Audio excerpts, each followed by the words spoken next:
Hello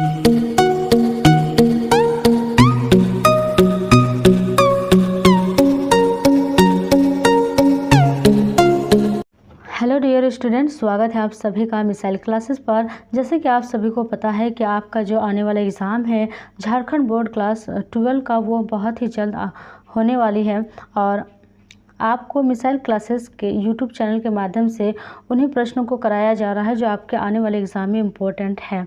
यानी कि आप अगर इन्हीं प्रश्नों को ईमानदारी के साथ पढ़ के जाते हैं तो आपसे कोई भी प्रश्न नहीं छूटने वाला। हर टॉपिक को आप अच्छे से पढ़ के जाइए। तो आज हम लोग यहाँ देखने वाले हैं भूगोल से संबंधित प्रश्न। इससे पहले सेट 1, सेट 2 और सेट 3 को हम लोग कर चुके हैं। आज भूगोल के ही सेट 4 को करने वाले हैं। तो चलिए बिना देर किए शुरू करते हैं फर्स्ट क्वेश्चन से। फर्स्ट क्वेश्चन है, निम्नलिखित राज्यों में किसमें नरोरा नाभिक ऊर्जा केंद्र अवस्थित है? कौन से भारत के वो राज्य है जिसमें नरोरा नाभिक ऊर्जा केंद्र स्थित है? तो राइट आंसर हो जाएगा ऑप्शन नंबर ए, यूपी। उत्तर प्रदेश राज्य है जहां पर नरोरा नाभिक ऊर्जा केंद्र अवस्थित है। चलते हैं अगले प्रश्न की ओर। अगला प्रश्न है, रेशम मार्ग रोम को किस देश से जोड़ता है? रेशम मार्ग रोम को किस देश से जोड़ता है? Right answer option number A, चीन। ऑप्शन नंबर ए, चीन रेशम मार्ग रोम को जोड़ता है। चलते हैं अगले प्रश्न की ओर। अगला प्रश्न है, आसियान का मुख्यालय कहाँ है? तो आसियान का मुख्यालय कहाँ है? Right answer option number C, Jakarta. Jakarta में आसियान का मुख्यालय स्थित है। चलते हैं अगले प्रश्न की ओर। अगला प्रश्न है, साफ्टा की उत्पत्ति कब हुई है? तो साफ्टा की उत्पत्ति यानी इसका निर्माण कब किया गया है? तो राइट आंसर है ऑप्शन नंबर ए, 2006। 2006 में साफ्टा की उत्पत्ति हुई है और भारत साफ्टा का सदस्य देश है। चलते हैं अगले प्रश्न की ओर। अगला प्रश्न है, विश्व व्यापार संगठन का मुख्यालय कहाँ स्थित है? विश्व व्यापार संगठन का मुख्यालय कहाँ स्थित है? राइट आंसर है ऑप्शन नंबर ए, जेनेवा। जेनेवा में विश्व व्यापार संगठन का मुख्यालय स्थित है। चलते हैं अगले प्रश्न की ओर। अगला प्रश्न है, निम्नलिखित में से कौन पश्चिमी भारत की नदी बेसिन है? कौन से नदी बेसिन है जो पश्चिमी भारत की नदी बेसिन है? तो राइट आंसर हो जाएगा ऑप्शन नंबर ए, माही नदी। माही नदी बेसिन जो है वो भारत के पश्चिम की ओर स्थित है। चलते हैं अगले प्रश्न की ओर। अगला प्रश्न है, मानव विकास सूचकांक 2005 के संदर्भ में विश्व के देशों में भारत की निम्नलिखित में से कौन सी कोटि थी? तो कौन सी कोटि थी? राइट आंसर हो जाएगा ऑप्शन नंबर सी, 127 कोटि थी। चलते हैं अगले प्रश्न की ओर। अगला प्रश्न है, निम्नलिखित में से कौन सा देश विकासशील है? कौन सा देश है जो विकासशील है? राइट आंसर हो जाएगा option number C, Nigeria. Nigeria वह देश है जो विकासशील देश के अंतर्गत आता है। चलते हैं अगले प्रश्न की ओर। अगला प्रश्न है, निम्नलिखित नदियों में कौन पूर्व की ओर प्रवाहित नहीं होती है? कौन सी नदी है जो पूर्व की ओर नहीं बहती है? तो राइट आंसर है ऑप्शन नंबर सी, ताप्ती नदी। ताप्ती नदी वह नदी है जो पूर्व की ओर प्रवाहित नहीं होती है। चलते हैं अगले प्रश्न की ओर। अगला प्रश्न है, बांस ड्रिप सिंचाई प्रणाली प्रसिद्ध है? बांस ड्रिप सिंचाई प्रणाली किस राज्य में प्रसिद्ध है? तो राइट आंसर हो जाएगा option number C, Meghalaya. Meghalaya राज्य में जो सिंचाई प्रणाली होती है वो बांस ड्रिप सिंचाई प्रणाली मेघालय राज्य में प्रसिद्ध है। चलते हैं अगले प्रश्न की ओर।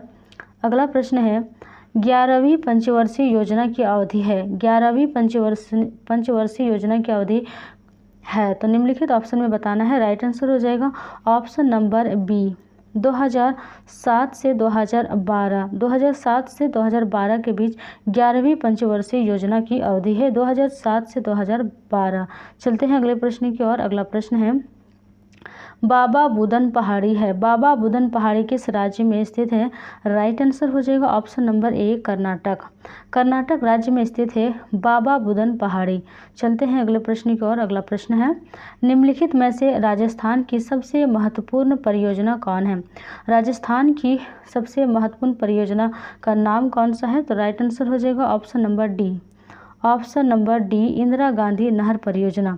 इंदिरा गांधी नहर परियोजना right answer option number D. चलते हैं अगले प्रश्न की ओर। अगला प्रश्न है, निम्नलिखित में से कौन परियोजना बाढ़ नियंत्रण के उद्देश्य से प्रारंभ हुई है? कौन सा जो परियोजना है जिसे बाढ़ नियंत्रण के उद्देश्य में प्रारंभ किया गया है? तो राइट आंसर है ऑप्शन नंबर बी कोसी नदी। जो कोसी नदी परियोजना है वो बाढ़ नियंत्रण के उद्देश्य से प्रारंभ हुई है। चलते हैं अगले प्रश्न की ओर। अगला प्रश्न है स्लेम इस्पात उद्योग है। स्लेम इस्पात उद्योग किस राज्य में स्थित है? तो राइट आंसर है ऑप्शन नंबर ए तमिलनाडु। तमिलनाडु राज्य में स्लेम इस्पात उद्योग स्थित है। चलते हैं अगले प्रश्न की ओर। अगला प्रश्न है इनमें से कौन औद्योगिक जिला है? कौन सा जिला है जो औद्योगिक जिला है? तो राइट आंसर है option number C Kanpur. Kanpur जो जिला है वो औद्योगिक जिला है। चलते हैं अगले प्रश्न की ओर। अगला प्रश्न है उड़ीसा का सॉफ्टवेयर तकनीकी पार्क अवस्थित है। उड़ीसा में सॉफ्टवेयर तकनीकी पार्क कहाँ पर स्थित है? तो राइट आंसर हो जाएगा option number A Bhubaneswar. Bhubaneswar में स्थित है उड़ीसा का सॉफ्टवेयर तकनीकी पार्क। चलते हैं अगले प्रश्न की ओर। अगला प्रश्न है निम्नलिखित में से कौन सी रोपण फसल नहीं है? कौन सी जो ऑप्शंस के हिसाब से बताना है कि कौन सी जो फसल है वो रोपण फसल नहीं है। तो राइट आंसर है ऑप्शन नंबर बी गेहूँ। गेहूँ जो फसल है वह रोपण फसल नहीं है। चलते हैं अगले प्रश्न की ओर। अगला प्रश्न है सहकारी कृषि अधिक सफल रही है। कौन से देश में सहकारी कृषि अधिक सफल रही है? तो राइट आंसर है option number B Denmark. Denmark में सहकारी कृषि अधिक सफल रही है। चलते हैं अगले प्रश्न की ओर। अगला प्रश्न है यूरोप वासियों द्वारा अपने उपनिवेशों में किस प्रकार की कृषि का विकास किया गया था? तो यूरोप वासियों द्वारा अपने उपनिवेशों में किस प्रकार की कृषि का विकास किया गया है? तो राइट आंसर है ऑप्शन नंबर बी रोपण कृषि। रोपण कृषि का विकास किया गया है यूरोप वासियों द्वारा। चलते हैं अगले प्रश्न की ओर। अगला प्रश्न है भारत में प्रमुख पत्तनों की संख्या कितनी है? भारत में प्रमुख पत्तनों की संख्या कितनी है? राइट आंसर है ऑप्शन नंबर बी 12। कुल मिलाकर 12 भारत में प्रमुख पत्तन की संख्या है।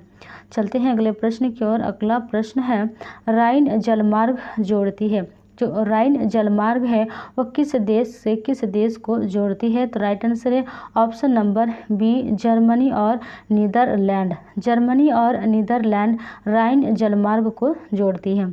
चलते हैं अगले प्रश्न की ओर। अगला प्रश्न है स्वेज नहर जोड़ती है। स्वेज नहर किस दो महासागर को जोड़ती है? तो राइट आंसर है ऑप्शन नंबर बी भूमध्य सागर और लाल सागर। बहुत इंपॉर्टेंट प्रश्न है कि स्वेज नहर किन दो सागर को जोड़ती है? तो भूमध्य सागर और लाल सागर को जोड़ती है स्वेज नहर। चलते हैं अगले प्रश्न की ओर। अगला प्रश्न है पनामा नहर जोड़ता है। पनामा नहर किसको जोड़ता है? तो राइट आंसर है option number B Colon. Colon से पनामा नहर जोड़ता है पनामा नहर को और कोलेन से। पनामा नहर को कोलेन से जोड़ता है पनामा नहर। चलते हैं अगले प्रश्न की ओर। अगला प्रश्न है भारत में वायु परिवहन की शुरुआत हुई है। भारत में वायु परिवहन की शुरुआत कब हुई है? तो राइट आंसर है ऑप्शन नंबर बी 1911। 1911 ईस्वी में भारत में वायु परिवहन की शुरुआत हुई है। चलते हैं अगले प्रश्न की ओर। अगला प्रश्न है भारत में राज्यों की कुल संख्या कितनी है? भारत में वर्तमान में राज्यों की कुल संख्या कितनी है? तो right answer option number C. Right answer हो जाएगा ऑप्शन नंबर ए 28। भारत में राज्यों की कुल संख्या कितनी है? तो 28 है। चलते हैं अगले प्रश्न की ओर। अगला प्रश्न है 2011 जनगणना के अनुसार किस राज्य का जनघनत्व सबसे अधिक है? 2011 के जनगणना के अनुसार किस राज्य का जनघनत्व सबसे अधिक है? तो राइट आंसर है option number C Bihar. Bihar राज्य का जो 2011 के जनगणना के अनुसार जनघनत्व सबसे अधिक है बिहार राज्य। चलते हैं अगले प्रश्न की ओर। अगला प्रश्न है 2011 की जनगणना के अनुसार बिहार में प्रति वर्ग किलोमीटर जनसंख्या घनत्व है। तो प्रति वर्ग किलोमीटर जनसंख्या घनत्व है। राइट आंसर हो जाएगा ऑप्शन नंबर बी 1106। 1106 प्रति वर्ग किलोमीटर जनसंख्या घनत्व बिहार राज्य में स्थित है। चलते हैं अगले प्रश्न की ओर। अगला प्रश्न है भारत में पूर्ण जनगणना पहली बार कब हुई थी? भारत में पूर्ण रूप से जनगणना पहली बार कब हुई थी? तो राइट आंसर है ऑप्शन नंबर ए 1881। 1881 ईस्वी में भारत में पूर्ण जनगणना पहली बार हुई थी। चलते हैं अगले प्रश्न की ओर। अगला प्रश्न है जल अभाव वाले क्षेत्रों में किस प्रकार की बस्तियां पाई जाती हैं? जो जल अभाव होता है यानी जहाँ जल की कमी होती है उस क्षेत्र में किस प्रकार की बस्ती पाई जाती है? तो राइट आंसर है ऑप्शन नंबर सी, गुच्छिद जो जलप्रपात गुच्छिद जो बस्तियां है वह जल अभाव वाले क्षेत्र में पाई जाती है। चलते हैं अगले प्रश्न की ओर। अगला प्रश्न है, रेडियर किस क्षेत्र में पाया जाता है? जो रेडियर है वो किस क्षेत्र में पाया जाता है? तो राइट आंसर है ऑप्शन नंबर बी, टुंड्रा क्षेत्र में रेडियर पाया जाता है। चलते हैं अगले प्रश्न की ओर। अगला प्रश्न है, मसाई क्या है? मसाई क्या है? तो राइट आंसर है ऑप्शन नंबर बी, एक जनजाति। मसाई एक जनजाति है। चलते हैं अगले प्रश्न की ओर। अगला प्रश्न है, पर्वतीय प्रदेशों में किस प्रतिरूप का अधिवास पाया जाता है?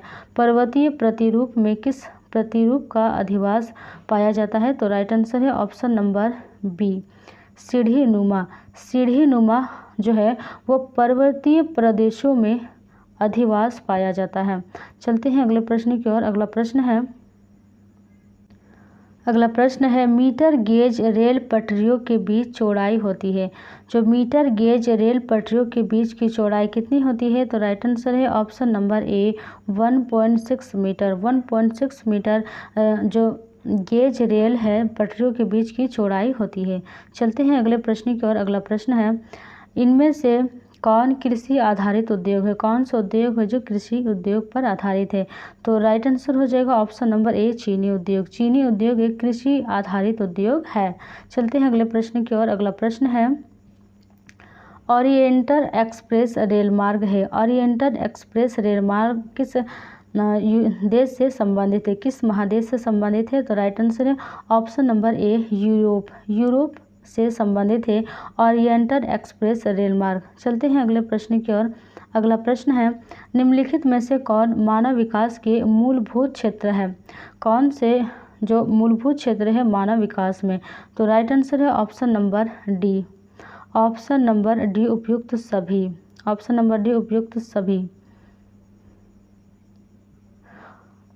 निम्नलिखित में से मानव विकास के मूलभूत क्षेत्र है तो स्वास्थ्य, संसाधन और शिक्षा, यानी हमारा आंसर हो जाएगा ऑप्शन नंबर डी, उपयुक्त सभी।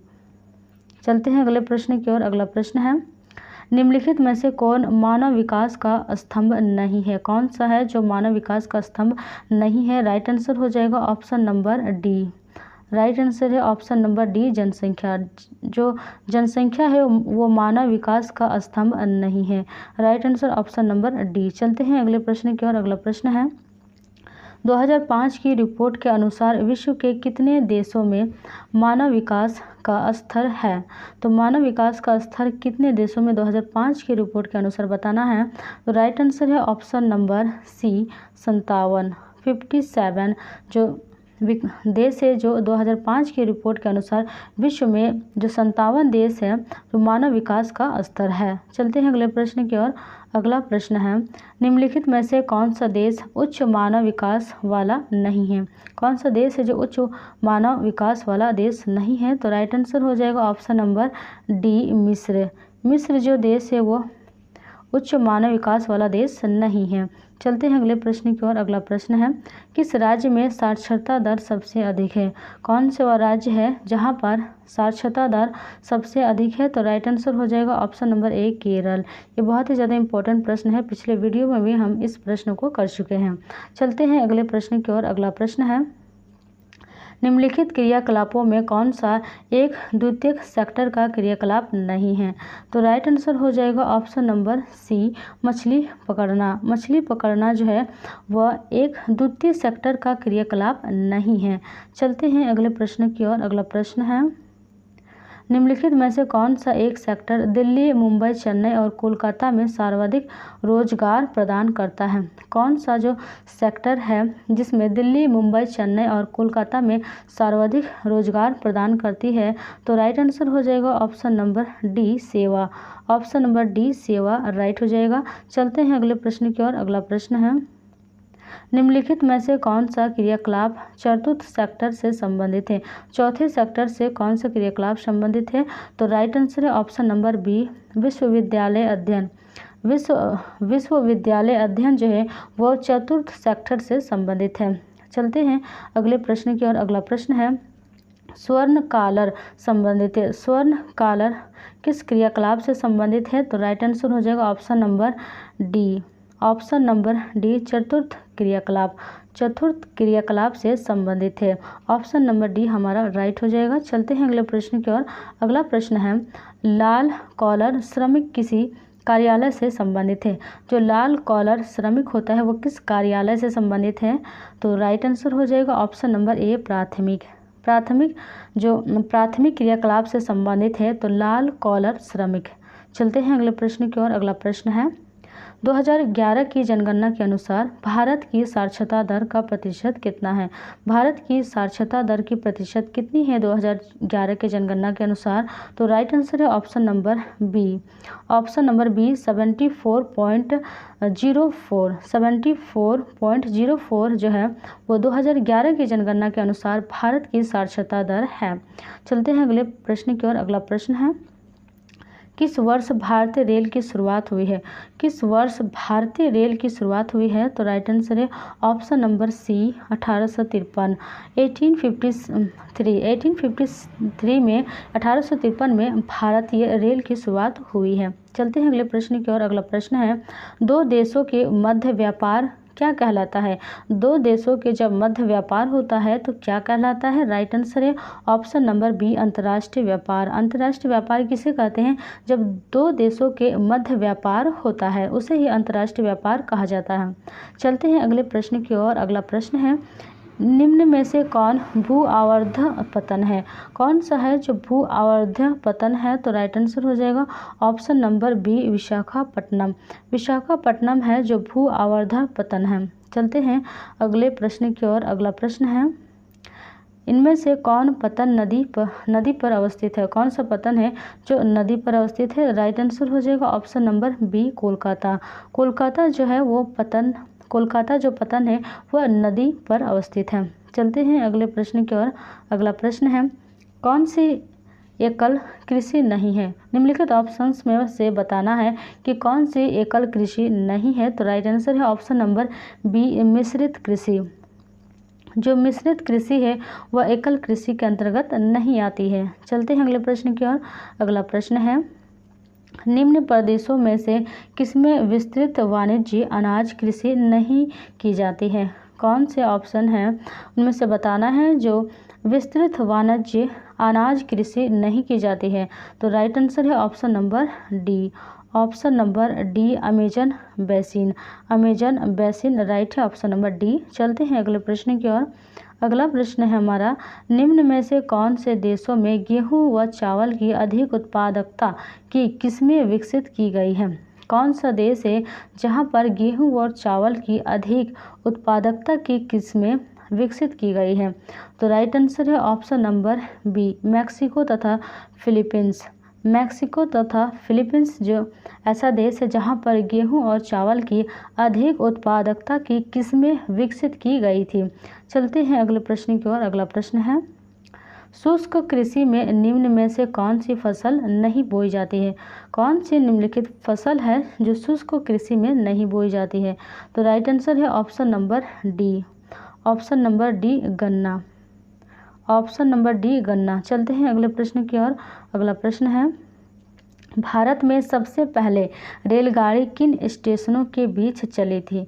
भारत में 1853 में सबसे पहले रेल की शुरुआत हुई थी तो वह किस बीच चली थी? जो रेलगाड़ी है वो किन दो स्टेशनों के बीच चली थी? तो राइट आंसर है option number C.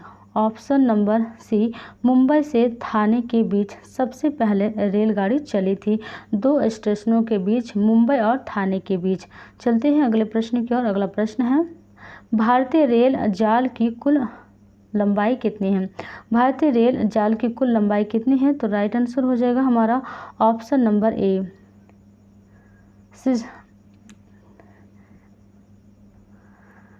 Right answer है ऑप्शन नंबर ए 83,221 किलोमीटर जो है वो भारतीय रेल जाल की कुल लंबाई है। चलते हैं अगले प्रश्न की ओर। अगला प्रश्न है पिन कोड 6 से प्रारंभ हो तो पत्र कहाँ भेजा जाएगा? अगर पिन कोड 6 से प्रारंभ होती है तो वो पत्र कहाँ भेजा जाता है? तो राइट आंसर हो जाएगा option number B Kerala. Kerala राज्य में अगर केरल राज्य में अगर पिन कोड 6 हो तो वह पिन कोड 6 से अगर प्रारंभ होती है तो वह पत्र जो है वो केरल राज्य में भेजा जाएगा। चलते हैं अगले प्रश्न की ओर। अगला प्रश्न है, नागपुर योजना किस परिवहन से संबंधित है? नागपुर जो योजना है वो किस परिवहन से संबंधित है? तो राइट आंसर हो जाएगा ऑप्शन नंबर बी, सड़क परियोजना। सड़क परियोजना से संबंधित है नागपुर योजना। चलते हैं अगले प्रश्न की ओर। अगला प्रश्न है, यूरेनियम किस क्रम की चट्टानों में पाया जाता है? किस प्रकार के चट्टान में यूरेनियम पाया जाता है? तो राइट आंसर है ऑप्शन नंबर सी, धारवाड़ क्रम की चट्टान। जो धारवाड़ क्रम की चट्टान है वहाँ पर यूरेनियम सबसे अधिक पाया जाता है। चलते हैं अगले प्रश्न की ओर। अगला प्रश्न है, इन तेल शोधन शालाओं में कौन उत्तर भारत में नहीं है? कौन सी जो है तेल शोधनशाला है जो उत्तर भारत में नहीं पाई जाती है, उत्तर भारत में नहीं है? तो राइट आंसर है option number D, Chennai. Right answer है ऑप्शन नंबर डी, चेन्नई। चलते हैं अगले प्रश्न की ओर। अगला प्रश्न है, खनन किस प्रकार का क्रियाकलाप है? यानी खनन उत्पादन जो है वह किस प्रकार का क्रियाकलाप है? तो राइट आंसर है ऑप्शन नंबर ए, प्राथमिक क्रियाकलाप है खनन। चलते हैं अगले प्रश्न की ओर। अगला प्रश्न है, एसेन कहाँ है? एसेन जो है वो किस देश में स्थित है? तो किस देश में स्थित है? राइट आंसर हो जाएगा option number C, Germany. Germany जो देश है वहाँ पर एसेन स्थित है। चलते हैं अगले प्रश्न की ओर। अगला प्रश्न है, तारापुर नाभिक ऊर्जा केंद्र अवस्थित है। जो तारापुर नाभिक ऊर्जा केंद्र है वो कहाँ पर स्थित है? तो राइट आंसर है option number B, Maharashtra. Maharashtra राज्य में तारापुर नाभिक केंद्र स्थित है। चलते हैं अगले प्रश्न की ओर। अगला प्रश्न है, निम्नलिखित में से कौन परंपरागत ऊर्जा स्रोत है? कौन से ऑप्शंस में से बताना है कि जो परंपरागत ऊर्जा का स्रोत है? तो राइट आंसर हो जाएगा ऑप्शन नंबर डी, इनमें से सभी। यानी पेट्रोलियम, कोयला और प्राकृतिक गैस, ये तीनों के तीनों परंपरागत ऊर्जा के स्रोत है। राइट आंसर है ऑप्शन नंबर डी, इनमें से सभी। चलते हैं अगले प्रश्न की ओर। अगला प्रश्न है, भारत में प्रथम नाभिक ऊर्जा परियोजना स्थापित की गई थी। भारत में प्रथम नाभिक ऊर्जा परियोजना कब कहाँ स्थापित की गई थी? तो राइट आंसर है option number B, Tarapur. Tarapur में सबसे पहले भारत में नाभिक ऊर्जा परियोजना स्थापित की गई थी, तारापुर। चलते हैं अगले प्रश्न की ओर। अगला प्रश्न है, निम्नलिखित में से कौन कृषि आधारित उत्पादक नहीं है? कौन है जो कृषि आधारित उत्पाद नहीं है? तो राइट आंसर हो जाएगा ऑप्शन नंबर बी, नमक। नमक जो है वो कृषि आधारित उत्पाद नहीं है। चलते हैं अगले प्रश्न की ओर। अगला प्रश्न है, ब्राज़ील के कॉफ़ी बागान को क्या कहा जाता है? ब्राज़ील के जो कॉफ़ी बागान है उसे किस नाम से पुकारा जाता है? तो राइट आंसर है ऑप्शन नंबर ए, एजेंडा के नाम से जाना जाता है। ब्राज़ील में जो कॉफ़ी बागान है उसे एजेंडा कहा जाता है। चलते हैं अगले प्रश्न की ओर।